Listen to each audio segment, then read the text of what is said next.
पिछले कुछ सालों से सेल्फ टॉट डेवलपर्स की हायरिंग काफी ज्यादा इंक्रीज हुई है, स्पेशली 2020 के बाद से, जिसकी वजह से जो सॉफ्टवेयर इंजीनियर बनना चाहते हैं उनके मन में डाउट क्रिएट होता है कि क्या वो कोई बूट कैंप या ऑनलाइन कोर्स करके सेल्फ टॉट डेवलपर बन जाए या फिर डिग्री की तरफ जाए। और ये कंफ्यूजन इसलिए भी होता है क्योंकि उनके सामने ऐसा कंटेंट आता है जहाँ कभी self taught developers are getting placed with higher salary और कभी college graduates are getting paid with 1 CR package. देखो, हम इस चीज को डिनाई नहीं कर सकते कि सेल्फ टॉट डेवलपर्स की वजह से ओवरऑल कंपटीशन सच में बढ़ा है, लेकिन इसका मतलब ये भी नहीं है कि CS डिग्रीज बिल्कुल यूजलेस हैं। और इसी चेंज की वजह से एक डिबेट भी काफी ज्यादा सुनने को मिलती है जहां सेल्फ टॉट डेवलपर्स कहते हैं कि they have the best knowledge and freedom to learn things compare to college graduates, और दूसरी तरफ कॉलेज ग्रेजुएट्स कहते हैं तुम सेल्फ टॉट इसलिए हो क्योंकि तुम कॉलेज सर्वाइव नहीं कर सकते थे। लेकिन अगर आप अभी ये डिसाइड नहीं कर पा रहे हो कि कॉलेज डिग्री करनी चाहिए या फिर सेल्फ टॉट डेवलपर बनना चाहिए, then watch this video till the end and you will have your answer. First, let's start with self taught developers. देखो, ये चीज सच है कि सेल्फ टॉट डेवलपर्स के पास फ्लेक्सिबिलिटी होती है चीजों को सीखने की। जनरली वो उतना ही सीखते हैं कि जिस प्रोफाइल में वो जॉब करना चाहते हैं उसमें वो सक्सेसफुल हो जाएं। और देखा जाए तो सबका गोल इवेंचुअली वही है, और इस वजह से सेल्फ टॉट डेवलपर्स का काफी टाइम बच जाता है। जैसे अगर उन्हें वेब डेवलपर बनना है तो वो सीधा डेवलपमेंट से रिलेटेड रोड मैप या टेक स्टैक पकड़ सकते हैं, तो उन्हें बाकी चीजों में अपना टाइम वेस्ट करने की जरूरत नहीं होती। एंड सेकंड एडवांटेज होता है कि जब CS डिग्री वाले स्टूडेंट्स असाइनमेंट सबमिट करने और टेस्ट देने में उलझे होते हैं, उस टाइम पर सेल्फ टॉट डेवलपर्स अपने पोर्टफोलियो को स्ट्रॉन्ग कर रहे होते हैं रियल प्रोजेक्ट्स बिल्ड करके, जो कि उन्हें जॉब लेने में काफी ज्यादा हेल्प करता है। And third is cost efficiency and time, which can be real deal breaker for so many people. क्योंकि जहां CS डिग्री वाले 4 साल लगाते हैं और कम से कम 6 से 8 लाख रुपए स्पेंड करते हैं, वहीं सेल्फ टॉट डेवलपर्स मिनिमल खर्चे में and with in almost 1 year job ready हो जाते हैं with insane projects if done right. But hold on, इससे पहले कि सेल्फ टॉट डेवलपर्स वाली आर्मी सेलिब्रेट करना शुरू कर दे, let me tell you, CS degree होने से ऐसे बहुत से फायदे हैं जहां सेल्फ टॉट डेवलपर्स को दिक्कतों का सामना करना पड़ सकता है। फर्स्ट इज फंडामेंटल्स, जिसमें आता है data structures and algorithm, operating system की नॉलेज, कंप्यूटर नेटवर्क्स कैसे वर्क करता है and etcetera. Self taught developers को कई बार लगता है कि कॉलेज में जो चीजें पढ़ाई जाती हैं वो फालतू की हैं, बल्कि आजकल तो नए CS डिग्री कॉलेज स्टूडेंट्स को भी यही लगता है कि data structures and algorithm real software में या फिर जॉब में यूज ही नहीं होता, हमें बस फालतू में ही पढ़ाया जा रहा है। बट अगर आप भी ऐसा सोचते हो तो इस वीडियो के बाद चैनल पर इस वीडियो को जरूर देखना, जहां मैंने बताया है कि रियल सॉफ्टवेयर में DSA कहां यूज होता है। बट बिलीव मी, ये सिर्फ थ्योरेटिकल कॉन्सेप्ट्स नहीं है, and specially when working with a scalable system. But self taught developers generally service level की चीजें सीखते हैं कि किसी तरह से एक बार जॉब मिल जाए, उसके बाद की चीजें बाद में देख ली जाएंगी, which can cause a little chaos in their overall career growth. And second, which is a huge plus for CS degree students, that is job hunting. देखो, ये थोड़ा ट्रिकी पार्ट होने वाला है। अगर आप Tier 1 या Tier 2 कॉलेज से हो तो वहां तो अच्छी खासी कंपनीज आती हैं, तो CS डिग्री वाले स्टूडेंट्स को अच्छा खासा बेनिफिट मिल जाता है अगर आपकी प्रिपरेशन अच्छी है। लेकिन हाँ, Tier 3 कॉलेज में जनरली इतनी कंपनीज नहीं आती, तो उसके लिए फिर उन्हें आउटसाइड कैंपस ट्राई करना पड़ता है, जिसे मैंने इस वीडियो में डिस्कस किया हुआ है कि अगर आप Tier 3 कॉलेज से हो तो आपको क्या करना चाहिए, जिसे आपको जरूर देखना चाहिए आफ्टर दिस वीडियो। लेकिन जब Tier 3 कॉलेज वाले स्टूडेंट्स आउटसाइड कैंपस ट्राई करते हैं तो वो ATS सिस्टम को इजीली क्लियर कर जाते हैं, which is a first barrier for getting any type of job. जहां ATS एक एप्लीकेशन ट्रैकिंग सिस्टम होता है जो आपके रेज्यूमे में कीवर्ड्स को सर्च करके आपको नेक्स्ट फेज के लिए फिल्टर करता है। और जब आपके रेज्यूमे में CS डिग्री मेंशन होती है, जो कि कई कंपनीज में एक क्राइटेरिया भी होता है, बट अगर आपके CV में कोई रिकॉग्नाइज्ड डिग्री मेंशन्ड नहीं है और बस किसी बूट कैंप का नाम या फिर किसी कोर्स का नाम मेंशन है, तो ये एप्लीकेशन ट्रैकिंग सिस्टम कई बार सेल्फ टॉट डेवलपर्स को इंटरव्यू कॉल तक के लिए आगे नहीं भेजते। देन फिर सेल्फ टॉट डेवलपर्स के पास रास्ता बच जाता है लिंक्डइन पर एक्सट्रीम ग्राइंडिंग करने का,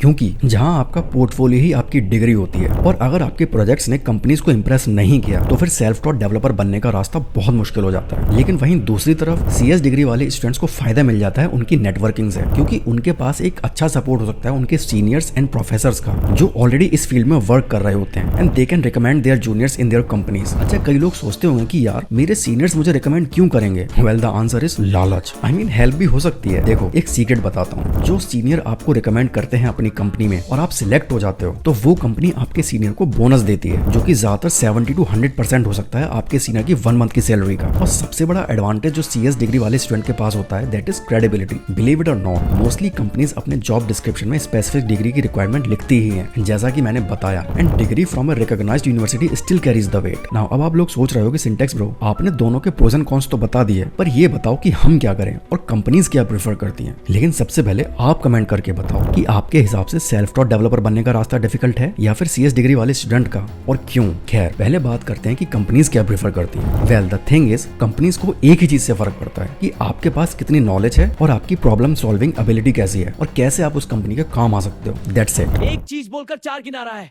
और दूसरी तरफ एक डेवलपर को एक ही चीज से फर्क पड़ता है कि वो किस तरह से कंपनी के रडार में आ सके, फिर चाहे आप एक सेल्फ टॉट डेवलपर हो या फिर CS डिग्री डेवलपर। नाउ अब बात करते हैं कि आपको क्या करना चाहिए। देखो, जब बात आती है सेल्फ टॉट डेवलपर बनने की तो वो जनरली 3 टाइप के होते हैं। फर्स्ट टाइप वो होते हैं जो कैरियर स्विच करना चाहते हैं, जिनके पास CS डिग्री ना होकर किसी और फील्ड की डिग्री होती है। अब उनके पास तो बूट कैंप ज्वाइन करने के अलावा या फिर किसी पेड कोर्स को फॉलो करने के अलावा कोई ऑप्शन नहीं होता। सेकंड टाइप वो होते हैं जो अपना कॉलेज खत्म होने के बाद ऑफ कैंपस ट्राई करते हैं, जो कि ज्यादातर Tier 3 कॉलेज ग्रेजुएट्स के साथ होता है। अब देखो, इस टाइप में छोटा सा कैच है, विच इज कोशिश करना कि आपका ऑन कैंपस प्लेसमेंट हो जाए, क्योंकि उस टाइम पर आप सिर्फ अपने क्लासमेट से कम्पीट कर रहे होगे। लेकिन जहां आपने ऑफ कैंपस जॉब सर्च करना शुरू किया, वहां पर आप फिर थाउजेंड्स ऑफ स्टूडेंट से कम्पीट करने वाले हो, एंड इंक्लूडिंग टाइप 1 वालों से भी। अब थर्ड टाइप आता है जिन्होंने अपनी सॉफ्टवेयर इंजीनियरिंग शुरू करने से पहले ही खुद को डिलेमा में डाल दिया है कि मैं CS डिग्री करूं या फिर बूट कैंप्स या कोर्सेज खरीदकर एक सेल्फ टॉट डेवलपर बनूं। अब इसके कई रीजन हो सकते हैं। हो सकता है कोई फाइनेंशियल कंडीशन हो, या हो सकता है वो पर्सन अपने पेस से चीजें सीखना चाहता हो और एकेडमिक रेस में नहीं लगना चाहता। तो उस पर्सन के लिए एक ही एडवाइस है, अगर हो सके तो CS डिग्री की तरफ जाओ, इवन इफ दैट इज 10%। लेकिन इसका मतलब ये बिल्कुल नहीं है कि अगर किसी वजह से आप डिग्री की तरफ नहीं जा पाते हो तो आपको जॉब नहीं मिलेगी। अब किसको सेल्फ टॉट डेवलपर बनना है एंड किसे डिग्री करनी है, that's your choice, because I do not know your personal back story and no one does. लेकिन एक चीज पक्की है कि हर चीज के प्रोज एंड कॉन्स होते हैं, लेकिन हर एक डेवलपर के लिए एक चीज बहुत क्रूशियल है, फिर चाहे आप सेल्फ टॉट हो या फिर एक degree owner, which is to improve your knowledge and make practical and insane projects. लेकिन फिर भी अगर आप Tier 3 कॉलेज से हो या फिर एक सेल्फ टॉट डेवलपर बनने का सोच रहे हो, then I highly recommend watching this video. और अगर आप देखना चाहते हो कि रियल सॉफ्टवेयर में DSA कैसे वर्क करता है, देन वॉच दिस वीडियो।